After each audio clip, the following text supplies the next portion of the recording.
Jadi hari ini kita akan melanjutkan pembahasan kita yang kemarin dari sektor consumer goods, tapi hari ini kita akan berfokus kepada level company. Jadi kita akan mulai dari AMRT next.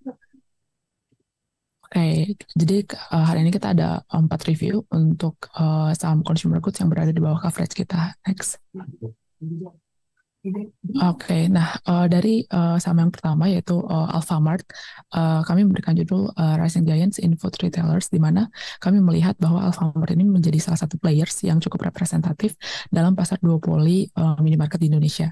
Nah, dengan jaringan yang terus bertambah dan per September 2023 kemarin, kami melihat bahwa Alfamart dan Indomaret juga menambah tokonya dengan masing-masing di 18.735 dan 22.080 toko untuk masing-masing Alfamart dan Indomaret.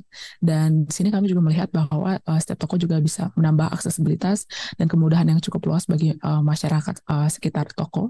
Dan kami juga melihat bahwa nantinya tantangan dari new entrance maksud kami untuk minimarket juga masih sangat sulit gitu, atau masih sangat tinggi, karena memang dua dua company ini juga cukup kuat untuk di masing-masing regionnya. Dan kami juga melihat bahwa jumlah toko yang substansial di bawah setiap merek juga memiliki loyalitas pelanggan yang cukup kuat, sehingga akan sulit bagi new entrants untuk masuk ke depannya. Nah, kami juga mengharapkan bahwa AMRT ini tidak hanya mempertahankan pangsa pasarnya saja, tetapi juga masih bisa berkembang ke depannya, terlebih untuk tingkat menengah ke atas melalui Alpha Midi Super, dan juga rencana untuk menambah sekitar 1.600 toko lagi di 2024 menurut perkiraan kami. Nah, langkah AMRT ke depannya juga seperti Alpha Midi dan Lawson, dan juga beberapa konsep store ke depannya juga masih akan membawa pertambahan kepada AMRT dengan CAGR sekitar 7,6% melalui hitungan kami. Dan selain itu, aktivitas operasional seperti pendapatan bersih juga selalu menunjukkan tren yang naik, dan itu konsisten dan juga berlipat dari tahun 2022 sampai tahun 2022 kemarin, kalau kita hitung dari tahun 2015, sehingga pendapatan bersihnya meningkat meskipun adanya pandemi ataupun inflasi yang cukup uncertain gitu yang kita lihat. Kami mempertahankan untuk rating AMRT untuk trading buy dengan TP yang tidak berubah di sekitar 3.200, dan target price kami ini mengimplikasikan sekitar 38,9 kali PI di 2023 dan 33,2 kali di PI 2024. Next. Ini kita bisa lihat bahwa untuk AMRT Stores juga selalu meningkat, CAGR 2018 sampai 2022 7,6, dan per 9 months kemarin juga hampir double digit sekitar 9,1%. Next. Ini untuk MIDI juga perkembangannya juga lebih besar, karena memang MIDI juga base tokonya juga lebih kecil daripada Alfamart punya toko, dan kami melihat hal ini juga masih cukup baik untuk perkembangan ke depannya. Next. Ini landscape dari minimarket di Indonesia terlihat dari 2022 sampai September 2023 ada peningkatan yang cukup signifikan, di mana jumlah toko Alfamart Group as a group sudah mendekati Indomaret. Next. Di sini kita juga bisa lihat bahwa revenue gap, meskipun AMRT memiliki jumlah toko yang cukup relatif lebih sedikit, namun di tengah triple SD yang juga meningkat dan juga ada diversifikasi produk yang cukup mumpuni, kami melihat revenue gap antara AMRT dan Indomaret juga relatif dekat, bahkan bisa melampaui Indomaret per 9 months 2023 kemarin. Dan kami juga melihat bahwa dari sisi minimarket juga AMRT masih bisa menjadi leading company ke depannya. Next. Dari sisi profitability, quarterly margins masih terjaga di level yang sama gitu ya dari tahun 2022 kemarin, dan ini juga masih cukup baik, GPM sekitar 20-25%, dan untuk net margin memang relatif lebih kecil. Kenapa? Karena memang ini perusahaan distribusi khususnya untuk makanan. Dan untuk Turkey sendiri mungkin terlihat agak lebih rendah. Kenapa? Karena adanya high base effect di bulan September kemarin, karena adanya kenaikan bahan bakar yang cukup tinggi dari pemerintah sekitar 30%, sehingga terdampak di pertumbuhan Turkey 2023 dari Alfamart sekitar 1,5%. Next. Nah, untuk saham yang kedua yaitu ICBP, kami melanjutkan untuk menyukai ICBP. Karena kenapa? Karena kami melihat adanya penjualan domestik yang masih bisa bertumbuh cukup stabil gitu ya pasca pandemi. Dan kami percaya bahwa ICBP ini bisa mempertahankan posisi ke depannya sebagai pemimpin pasar khususnya untuk segmen mie instan di Indonesia. Kami menyukai ICBP karena mempunyai kemampuan yang konsisten dalam hal meningkatkan kinerja operasionalnya. Hal ini ditunjukkan dari pertumbuhan di tengah tantangan yang cukup beragam, seperti meningkatnya persaingan, khususnya untuk segmen dairy, dan juga fluktuasi dari harga bahan baku. Tapi tahun ini kami melihat bahwa ICBP cukup menikmati, cukup diuntungkan dari adanya penurunan harga wheat. Nah, kami melihat bahwa GPM secara historikal yang mampu dipertahankan sekitar 35%, meskipun ada fluktuasi harga bahan baku beberapa saat lalu, seperti Rusia Ukraine invasion, kami juga melihat bahwa ICBP masih bisa mempertahankan marginnya dengan EBIT dan EBIT margin masih di sekitar 20%, dan hal ini masih cukup baik menurut kami. Nah, namun ketika kita nanti melihat di slide belakang ada NPM yang cukup bervariasi. Hal ini dikarenakan fluktuasi nilai tukar rupiah yang bisa ditranslate jadi unrealized forex gain atau forex loss-nya. Sehingga kita akan berfokus tetap di kinerja operasional ICBP ke depannya untuk melihat apakah ICBP masih layak atau tidak untuk kita investasikan. Lalu kami melihat juga bahwa di tahun 2024 ICBP masih bisa mempertahankan GPM dan juga EBIT margin sebesar 36% dan 21% secara berturut-turut. Kami mempertahankan target harga kami untuk ICBP di sekitar 13.000, dekat dengan minus 1 standar deviasi. Nah, currently valuasi ICBP sebenarnya sudah cukup turun jauh gitu ya, di minus 1,5 standar deviasi.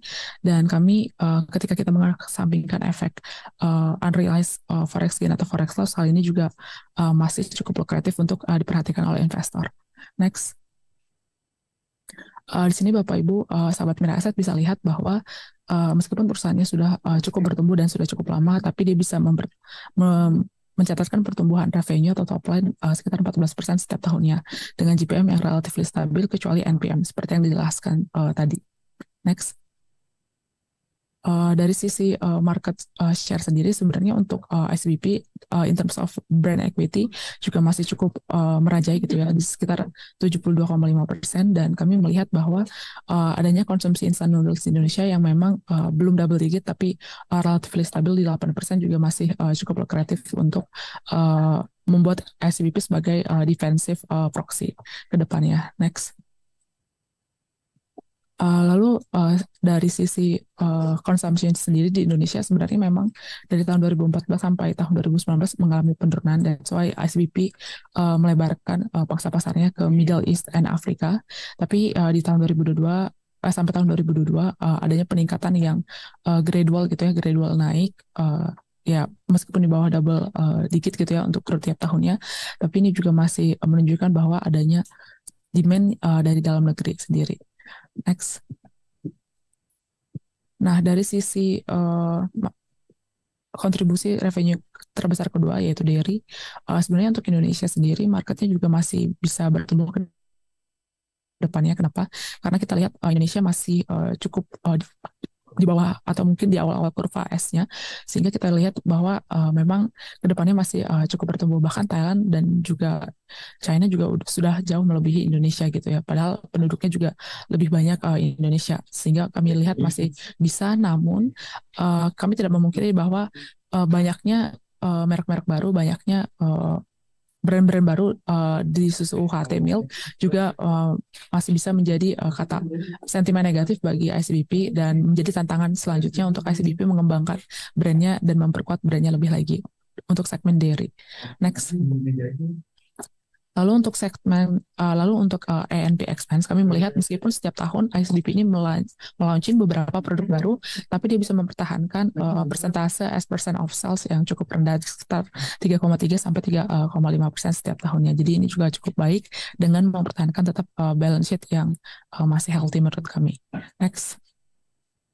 Nah, tapi ada yang harus investor ketahui bahwa ICBP ini cukup sensitif terhadap peningkatan USD IDR. Kenapa? Karena setiap peningkatan 10% dari USD terhadap IDR itu bisa mereduce profit before tax-nya sekitar 1,4%. Kenapa? Karena dari sisi komposisi sendiri utang ICBP itu lebih dari 90% dalam USD gitu ya. Lalu kita juga melihat bahwa dari sisi share price juga cukup terlihat bahwa ketika ketika rupiah terdepresiasi secara cepat dan signifikan gitu, share price ICBP juga biasanya kereflek gitu. Next. Nah, untuk company yang ketiga, kita lihat untuk Indofood memang masih akan diuntungkan atau ditopang penguatannya dari CBP segmen. Dan per 9 Maret 2023 kemarin juga CBP segmen berkontribusi paling banyak ya di 56%.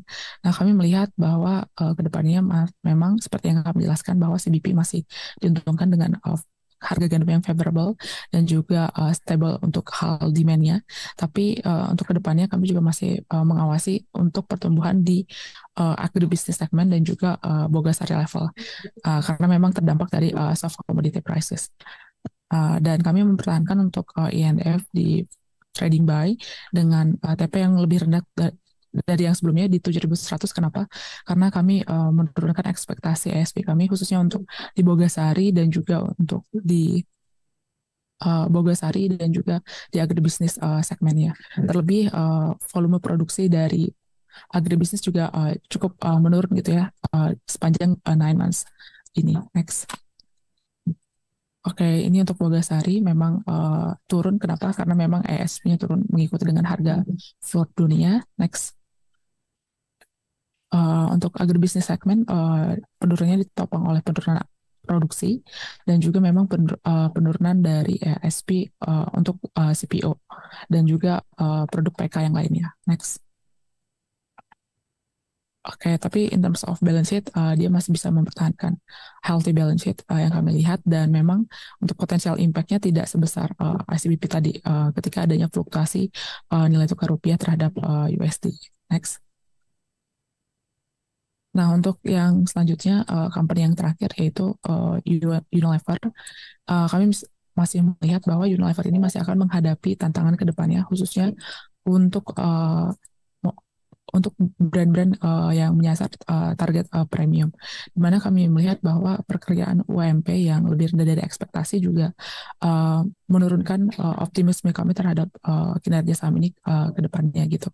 Lalu mengingat sifat konsumen di Indonesia juga masih sangat price sensitif, kami memperkirakan bahwa mereka masih mudah untuk berpindah sehingga tidak menyasar dengan baik produk yang dikeluarkan oleh Unilever sepanjang tahun 2023 ini, sehingga kami menurunkan ekspektasi kami untuk Unilever dengan target price di 3.800 yang sebelumnya di 4.500. Next. Berikut ini revenue trajectory dari SBP dan juga IPS-nya cukup mengalami penurunan yang signifikan khususnya dari tahun 2018 yang juga high base karena memang ada one off gain juga di tahun 2018 dan adanya flat gitu ya in terms of CAGR di revenue dari 2018 sampai 2022 sehingga menjadi salah satu saham yang tidak lebih perform daripada saham lainnya yang di bawah coverage kami. Next. Nah, ini quarterly sales juga di Turki masih menunjukkan kenaikan tapi relatively lebih rendah daripada periode sebelumnya. Next. Oke, dan untuk ads sendiri, ads and promotion juga masih lebih tinggi, masih membutuhkan dana yang lebih banyak untuk memperkenalkan produknya, sehingga NP-nya masih relatif lebih tinggi dibandingkan yang lain di sekitar 8% as percent of sales. Next. Oke, ini rangkumannya untuk target price baik dari Alfamart, ICBP, A&F, dan juga Unilever. Next. Oke, terima kasih untuk perhatiannya Sobat Mira Asset dan selamat pagi kembali ke Glenda.